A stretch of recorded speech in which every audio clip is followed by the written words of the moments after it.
Nanawagan karon ang Kagamhanan sa probinsya sa Bohol ngadto sa mga pasahero nga nakasakay sa fast craft uban ang 60 anyos nga babaeng Chinese national kinsa gikonsiderar isip ikatulong kaso dinhi sa Pilipinas nga nagpositibo sa coronavirus. Giawhag sila nga moadto sa Governor Celestino Galyares Hospital.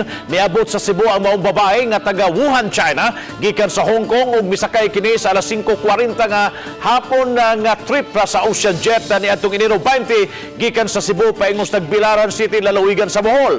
Na-admit siya sa katambalanan sa Bohol sanglit kini aduna nahilanat ingon man sip-on og gikaduha-duhaan o gikuhan kini og sample.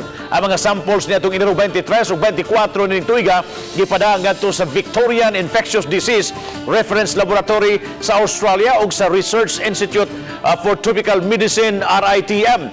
Gisubay na usab ang gisakan niya dito sa Panglao. 5 ka mga tao ang persons under investigation sa Bohol o gi-isolate na karon samtang giklaros tagduma sa Ocean Jet nga pinaagi silang communication sa GMA Regional TV o sa mga social media.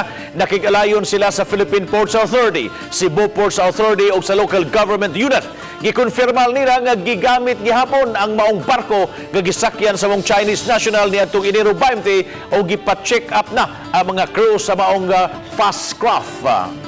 Konfirmado sa management sa Ocean Jet o sa Philippine Ports Authority as per record sa manifest sa barko. Kung doon na mo gibati nga lain sa lawas, pamati sa lawas nga medyo respiratory illness, palihog adto ta sa Governor Celestino Galyares Hospital magpa-examine.